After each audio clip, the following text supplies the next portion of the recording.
একটা নাভিতে নাভিতে মারার সাথে সাথে নাভিটা কেটে গেল, আর একটা এই পাশে পাজরে, আর একটা পেটের মাঝখানে পেটও কেটে গেল। ওমর ফারুক বললেন, কাতালানি আল কালব, এক কুকুর আমারে মেরে ফেলেছে। ওমর ফারুককে পিছনে নিয়ে যাওয়া হলো, আব্দুর রহমান ইবনে আউফকে টেনে ইমামতির জায়গায় নেওয়া হলো। ওনার কাছে আবু লুলু আল মাজুসি, এক অগ্নি উপাসক, এসে বিচার দিলেন, ইয়া ওমর আল ফারুক, আমার মনিবের নাম হচ্ছে মুগীরা ইবনে শুবা, সে প্রতিদিন 4 দিরহাম করে আমার কাছে চার্জ করে। এত টাকা চার্জ করে কেন? উনি জিজ্ঞেস করলেন, তুমি কি কাম পারো? আমি খঞ্জর বানাইতে পারি। খঞ্জর চিনেন? ছোট্ট ছুরি আরবরা পকেটে রাখে। ওমানের সুলতান কাবুসের ছবি দেখবেন, এখানে একটা খঞ্জর আছে। আমি খঞ্জর বানাইতে পারি। খঞ্জর বানাতে পারো? মদিনায় তো কেউ বানাতে পারে না, তুমি খঞ্জর বানাইতে পারো? তুমি তো অনেক টাকার মানুষ মিয়া, তোমার মনিব তো অল্প টাকায় চার্জ করছে, এটা দিতেই হবে। আবু লুলু কয়, ওমর তুমি সবার জন্য এত নরম, আমার জন্য গরম, তোমারে আমি বুঝাবো। সে বাড়িতে যে একটা খঞ্জর বানালো, মাকবাদাতুহু ফি ওয়াসাতিহি, যে খঞ্জরের হ্যান্ডেল হচ্ছে মাঝখানে, দুই দিকে ধারালো ছুরি, এটা ধার দেয়। আর কয়, ওমর তোরে আমি বুঝাবো। প্রতিদিন ধার দেয়। সাইয়েদনা ওমর ফারুক মসজিদে নববীর ইমাম, ওয়া কানু ইউসাল্লুনা বিগালাস, তখন ওনারা অন্ধকারে নামাজ পড়তেন আউয়াল ওয়াক্তে। আমরা তো দেরি করে পড়ি, সুন্নাহ অনুযায়ী আগে আগে পড়া ভালো। আপনি মসজিদুল হারামে গেলে দেখবেন যে কত আগে ফজর পড়ে, ফজরের 1-1.5 ঘন্টা পরে সূর্য ওঠে, ঠিক কিনা? তো সে একবার ছদ্মবেশে ফজরের সময় প্রথম কাতারে যে হাজির, আসলে কিন্তু মাজুসি, সূর্যের পূজা করে। খঞ্জরটা নিয়ে এসে দাঁড়ালেন। ওমরে ফারুক ফজরের সময় ঢুকলেন, বললেন, আকিমিস সালাহ, একামত দাও। একামত দেয়া হলো। ওমরে ফারুক আল্লাহু আকবার বলে অন্ধকারে ফজরের সালাত শুরু করলেন। প্রথম রাকাত যখন পড়ে ফেললেন, রুকুতে যাবে, ইন দা মিন টাইম সে খঞ্জর বের করে ওমরে ফারুককে 3টা স্টেবিং করেছে। একটা নাভিতে মারার সাথে সাথে নাভিটা কেটে গেল, আর একটা এই পাশে পাজরে, আর একটা পেটের মাঝখানে পেটও কেটে গেল। ওমর ফারুক বললেন, কাতালানি আল কালব, এক কুকুর আমারে মেরে ফেলেছে। ওমর ফারুককে পিছনে নিয়ে যাওয়া হলো, আব্দুর রহমান ইবনে আউফকে টেনে ইমামতির জায়গায় নেওয়া হলো। আর সে কাতারের মাঝখান দিয়ে খঞ্জর ঘুরাতে ঘুরাতে আগাতে লাগলো। ওর খঞ্জরের আঘাতে 7 থেকে 8 জন সাহাবী স্পট ডেথ, জায়গায় শেষ। ওমর ফারুক বেহুশ। ওমর ফারুক, ওনার মুখে দুধ দেয়, দুধ ওই নাভি দিয়ে বের হয়ে যায়। নাভিজ দেয়, নাভিজ পেট দিয়ে বের হয়ে যায়। রাষ্ট্রীয় চিকিৎসকরা বুঝতে পারলো উনি আর বাঁচবে না, বেহুশ। সবাই দাঁড়িয়ে আছে। কি হয় আমাদের আমিরুল মুমিনিনের? 10টি বছর তিনি অর্ধ পৃথিবীর শাসন করেছেন, উনার ভয়ে বাঘে মহিষে এক ঘাটে পানি খেত। হুশ ফেরার পরে ওমর ফারুক বলেন, আমারে মারছে কে? আমার কি অবস্থা, বাঁচবো কিনা? আমার ছেলে আব্দুল্লাহ কোথায়? আব্দুর রহমান কোথায়? আমার বিবিরা কোথায়? কত সম্পদ আমার আছে, কোথায় গেলে ভালো চিকিৎসা পাওয়া যাবে? কিচ্ছু সে বলে না। হুশ ফিরার পরে ওমরে ফারুকের প্রথম প্রশ্নটা ছিল, আসল্লান নাস, আমার দায়িত্বে, আমার নেতৃত্বে যে ফজরের একটা নামাজ শুরু হয়েছিল, এটা কি ঠিক মতো শেষ হয়েছিল? আসল্লান নাস, মানুষের নামাজটা পড়ছিল, 1 রাকাতের দায়িত্ব পালন করতে পেরেছে, এরপর হুশ নাই। বাকি 1 রাকাতের কি হয়েছে? মুসল্লিদের কি হয়েছে? সালাতটা ওয়াক্ত মতো হয়েছে কিনা? আসল্লান নাস, এটা ছিল ওমরে ফারুকের প্রশ্ন। সুবহানাল্লাহ কইবেন না? তাহলে এই সালাতের গুরুত্ব আছে না নাই? সর্বপ্রথম এই সালাতের ব্যাপারে in the day of judgement আমাদেরকে প্রশ্ন করবে কে?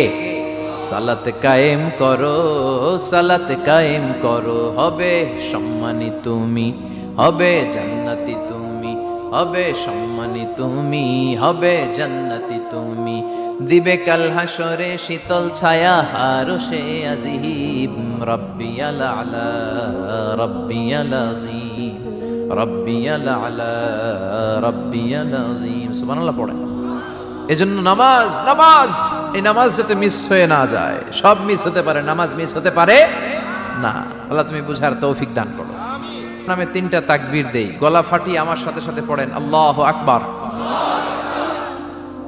আল্লাহু আকবার, আল্লাহু আকবার।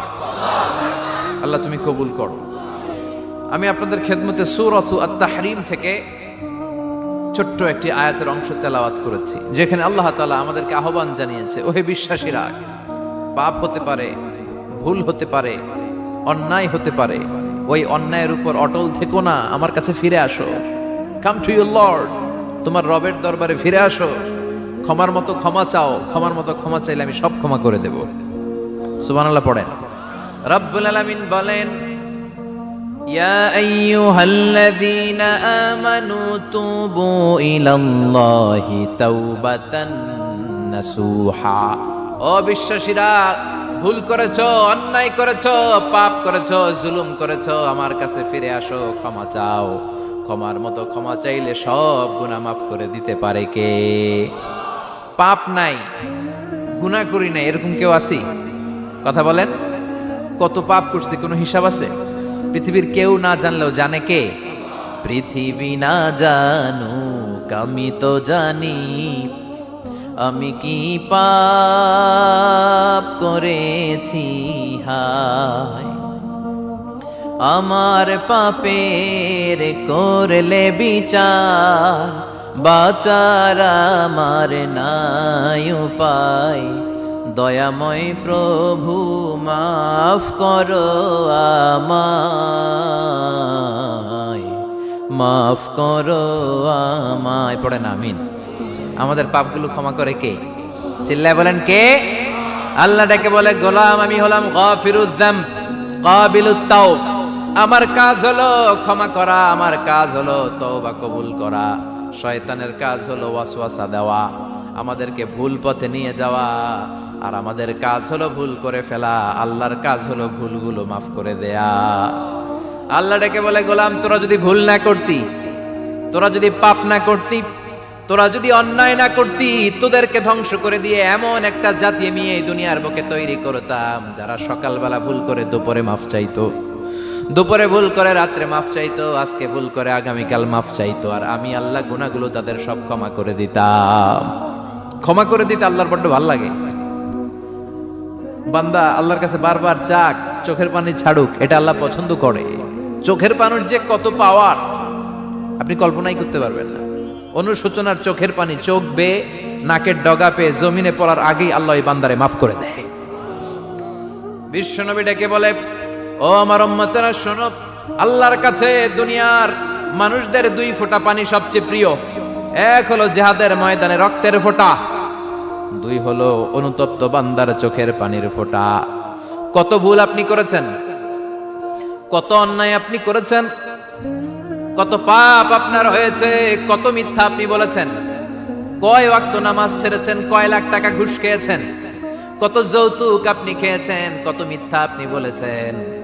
আপনার পাপ যত বড় হোক, যত বিশাল হোক, যত বেশি হোক, আল্লাহর দয়ার পরিসীমা তার চাইতেও বড়। আপনার পাপ, আপনার অন্যায়, আপনার জুলুমগুলো যদি হয় খালের পানির সমান, বিলের পানির সমান, আল্লাহর দয়া সাগরের পানির সমান। আপনার পাপ যদি হয় সাগরের পানির সমান, আল্লাহর দয়া মহাসাগরের পানির সমান। আপনার পাপ আর অন্যায় যদি হয় পাহাড়ের সমান, আল্লাহর দয়া আকাশের সমান। আপনার পাপ যদি হয় আকাশের সমান, আল্লাহর দয়া আরশের সমান। এজন্য আল্লাহ বললেন, ইয়া আইয়ুহাল্লাযীনা আমানু তুবু ইলাল্লাহি তাওবাতান নাসুহা। ও আমার গোলাম, তুই তোর নিজেরে যত বেশি ভালোবাসিস, তার চেয়েও আমি তোরে বেশি ভালোবাসি। তোর বাবা মা তোরে যত বেশি ভালোবাসে, তার চেয়েও আমাদেরকে বেশি ভালোবাসে কে? আল্লাহ বললেন, ভালোবাসারে তৈরি করার পরে আমি 100 টুকরা করলাম। চিল্লায় বলেন কয় টুকরা? 99 টুকরা ভালোবাসা আমি আল্লাহ নিজের মধ্যে রেখে দিলাম। 1 টুকরা ভালোবাসা গোটা বিশ্বের সবার মধ্যে আমি ভাগ করে দিলাম। 1 টুকরা ভালোবাসা পেয়ে আমাদের অবস্থা দেখছেন? আল্লাহ যদি 1 টুকরা না দিয়ে আমি করে 30 টুকরা দিত, কথা কন। 1 টুকরা না দিয়ে 80 টুকরা দিলে কি হইতো? কথা কয় না। 14 ফেব্রুয়ারি কবে? আজকে কত ফেব্রুয়ারি? আর কয়দিন? কথা কন। বিশ্ব ভালোবাসা, বিশ্ব নির্ভর দিবস। এই দিবসের সাথে মুসলমানদের কোনো সম্পর্ক? বাবা যারা এসেছেন সাবধান, ওই দিন মেয়েদেরকে ঘর থেকে বের হতে দেওয়া যাবে না। ভাই যারা এসেছো বোনদেরকে সামনে রাখো, ওই দিন ঘর থেকে বের হতে দেওয়া যাবে না। যেই মাদের বোনদের কানে আমার মাইকের আওয়াজ যায়, খবরদার, ওই দিনটা যেন কোরআন তেলাওয়াত আর আল্লাহর জিকির করতে করতে কাটে, তা না হলে সব শেষ। ওই দিন যারাই উল্টা পাল্টা করবে, ওই মেয়েগুলো ওদের বদ হজম হবে, হজম করতে পারবে না, কয়দিন পরে বমি বমি ভাব হবে। কথা কন, কথা কন। এজন্য খবরদার, কোন মুসলমান ঘরের মেয়ে, কোন মুসলমান ঘরের ছেলে 14ই ফেব্রুয়ারি এই ওয়ার্ল্ড ভ্যালেন্টাইন দিবস পালন করতে পারে, এগুলোর সাথে আমাদের সম্পর্ক নাই। যাদের মধ্যে কোনো ভালোবাসা নাই, মিল মোহাব্বত নাই, তারা বছরে একটা দিন দেখানোর জন্য পালন করে। আমাদের সারা বছরই তো ভালোবাসা। কথা কন। রাসূল আমার ভালোবাসা, রাসূল আমার আলো আশা, রাসূল আমার প্রেম বিরহের মূল আলোচনা, রাসূল আমার কাজে কর্মের অনুপ্রেরণা। ঠিক কিনা? আমার নবীর জন্য আমার ভালোবাসা আছে না নাই? আমার রবের জন্য আমার ভালোবাসা আছে না নাই? আমার মা বাবার জন্য ভালোবাসা আছে না নাই? সবার জন্য সবার ভালোবাসা আছে না নাই? আমগো দিবস লাগবো কেন? আজকেও তো আমগো ভালোবাসা দিবস। কথা কন। যদি এখন দিবস না, রজনী। আজকে তো আমাদের চান্দোলাতে ভালোবাসা রজনী। কথা কন। প্রতি মুহূর্তে আমাদের ভালোবাসা, এজন্য আমাদের ডেট পালন করা লাগে না। আমরা সব সময় সবারই ভালোবাসি। চিল্লায় বলেন ঠিক কিনা?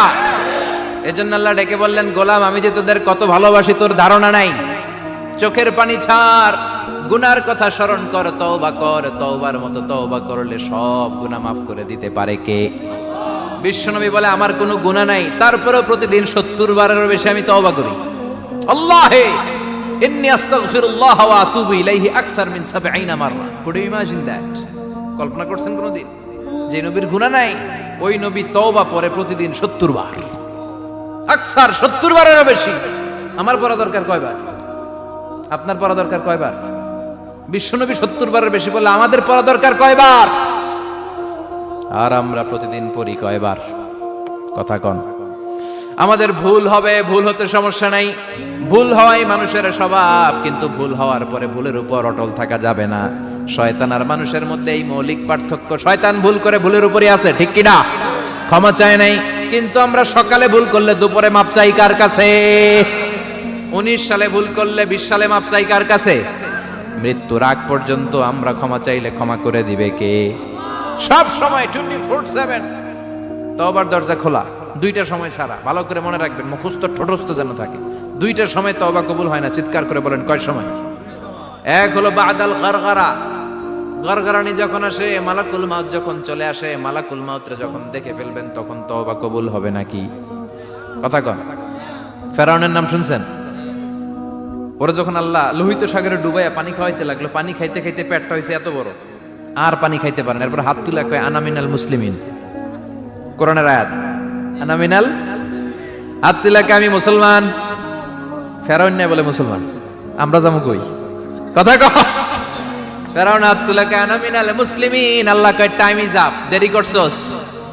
অনেক সময় দিলাম, অনেক সুস্থ রেখেছি, ক্ষমতা দিয়েছি, দাপট দিয়েছি, তখন যদি ঘাটটা নত করে, মাথাটা নত করে একবার ক্ষমা চাইতি, ফেরাউন তোরেও ক্ষমা করে দিতাম।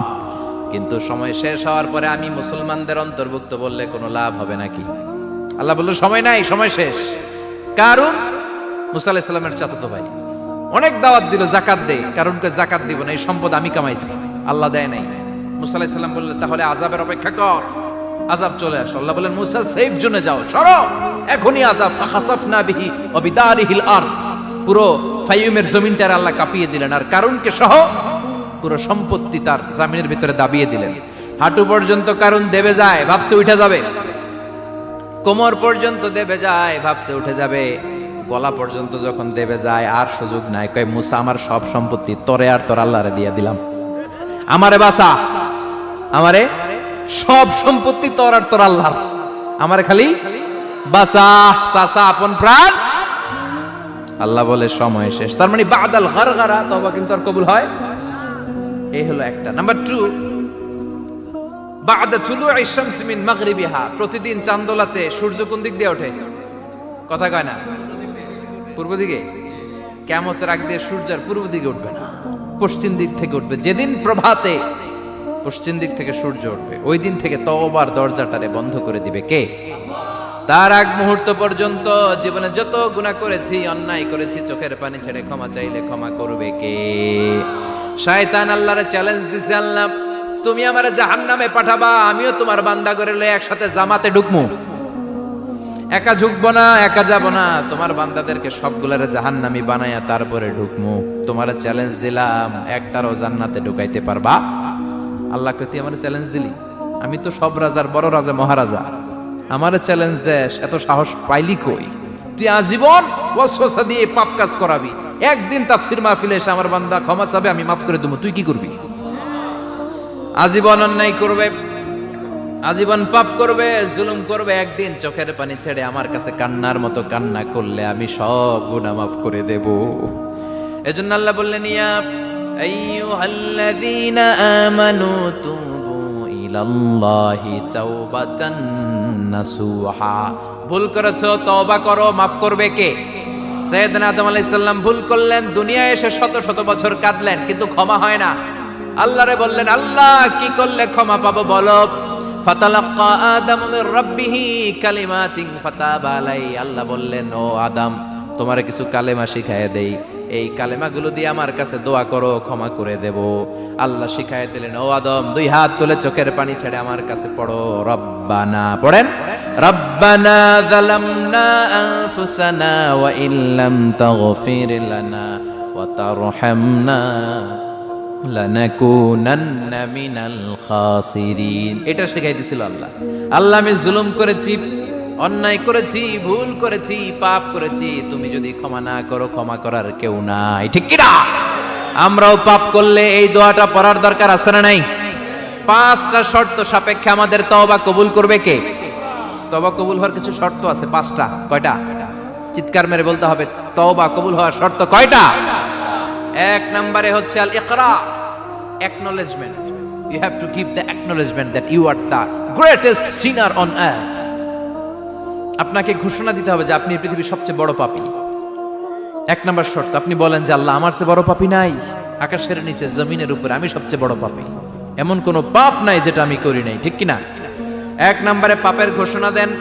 2 নম্বরে আন-নাদাম, নাদাম মানে repentance. You have to be repentant for what you have done. আপনাকে অনুতপ্ত হতে হবে, চোখের পানি ছাড়তে হবে। আল্লাহ, আমি লজ্জিত, আল্লাহ আমি নাদান, আমি পিশাচ, আমারে মাফ করে দাও। তার মানে স্বীকার গেলেন কি অন্যায় করেছেন। 2 নম্বরে আপনি অনুতপ্ত হলেন। 3 নম্বরে স্টপ, যেই পাপ করতেছিলেন ওইটা থামান। Stop what you have done, যেটা করতেছিলেন আগে থামান। আপনি সুদ খাইছেন, অনুশোচনা আসলো, মাফও চাইতেছেন, আবার সুদও খাইতেছেন, হবে? আপনি ঘুষ খেয়েছেন, তওবা শুরু করলেন, আবার ঘুষও খেয়ে যাচ্ছেন, হবে? থামেন, স্টপ। 3টা গেল। 4 number, to hate what you have done, ঘৃণা করতে হবে, যে পাপটা করেছেন মন থেকে ওই পাপটাকে ঘৃণা করতে হবে। 5 নাম্বার শর্ত হচ্ছে to determine that you never repeat this sin again in your life. আল্লাহর ওয়াদা দেন, কমিটমেন্ট দেন যে আল্লাহ, আমার জীবনে পারতপক্ষে এই পাপ জীবনেও করব না। চিৎকার করে বলেন ঠিক কিনা? তার মানে আপনি স্বীকার যান, তারপরে আপনি অনুতপ্ত হবেন, যে পাপ করেছেন থামিয়ে দিবেন, পাপটারে মন থেকে ঘৃণা করবেন, আর আল্লাহরে ওয়াদা দিবেন, আল্লাহ আর করব না। এই 5টা শর্তের আলোকে তওবা করলে জীবনের সব গুনাহ মাফ করে দিবে কে? এজন্য আল্লাহ বললেন, ইয়া আইয়ুহাল্লাযীনা আমানু তুবু ইলাল্লাহি তাওবাতান নাসুহা। তওবার মতো তওবা করো, সব গুনাহ মাফ করতে পারে কে? তওবা করবেন তো? রাজি আছেন? কবে করবেন? এই মুহূর্তে তওবা করলাম, এই মুহূর্তে আল্লাহর কাছে ক্ষমা চাই, আল্লাহ জীবনের সব গুনাহ মাফ করে দাও।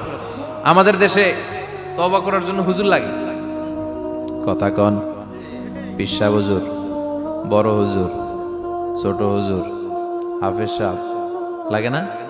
হাফেজ সাহেব, ইমাম সাহেব, এদের ছাড়া নাকি তওবা হয় না। না, এটা ভুয়া কথা। আপনি অনুতপ্ত হন, আপনি চোখের পানি ছাড়েন, আপনি আপনার রবরে বলেন, ক্ষমা করে দিবে কে? ইমাম সাহেব আসতে হবে শর্ত না, পীর সাহেব হুজুর এসে হুজুরের হাতে হাত রেখে তওবা পড়তে হবে শর্ত না। আপনার রবরে ডেকে চোখের পানি ছেড়ে ক্ষমা চান, ক্ষমা করবে কে? আর প্রতিদিন শতবার পড়তে থাকবেন আস্তাগফিরুল্লাহ। আওয়াজ করে সবাই পড়েন আস্তাগফিরুল্লাহ, আর জোরে পড়েন আস্তাগফিরুল্লাহ। বিশ্বনবী বলেন, মান লাজিমাল ইস্তিগফার জাআলাল্লাহু লাহু মিন কুল্লি দিকিন মাখরাজা। সব সময় ইস্তিগফারের সাথে যে লেগে থাকবে, রব্বুল আলামিন তারে 5টা জিনিস দিবে। কয়টা? কথা কন, আরো জোরে। সবাই বলেন কয়টা? নাম্বার 1, জাআলাল্লাহু লাহু মিন কুল্লি দিকিন মাখরাজা। বিপদে পড়লে বিপদ থেকে উদ্ধার করবে কে? আমাদের তো কোনো বিপদ নাই না? আছে? কত বিপদ, হ্যাঁ? রাস্তাঘাটে দুর্ঘটনা হতে পারে, যে কোনো সময় ভূমিকম্পে পড়তে পারি, বজ্রপাত পড়তে পারে না, ঠেড়া পয়রা মানুষ নাই, আছে না নাই? এই বিপদ আপদ থেকে আপনারা রক্ষা করবে কে? যদি আপনি ইস্তেগফারের সাথে আঠার মতো লেগে থাকেন। কিসের সাথে? কথা বলেন। ইস্তেগফারের সাথে লেগে থাকতে পারলে 1 নাম্বার হচ্ছে বিপদে পড়লে আপনারে মুক্ত করে দিবে কে? 2 নাম্বার ওমিন কুল্লি হাম্মিন ফারাজা, যে কোনো ধরনের টেনশন, হাইপার টেনশন থেকে বাঁচায় দিবে কে? আমাদের তো টেনশন মেনশন নাই না? আছে? লাইফ নিয়ে টেনশন, বাঁচার টেনশন, মরার টেনশন, ক্যারিয়ারের টেনশন, রাস্তাঘাটে যানজট এটার টেনশন, পুলিশের দৌড়ানি, র্যাবের দৌড়ানি, বাড়ির ভাড়া, গ্যাস বিল, বিদ্যুৎ বিল, ছেলে মেয়েদের লেখাপড়া, কত টেনশন। এই সব টেনশন থেকে আপনারে মুক্ত করে দিবে কে?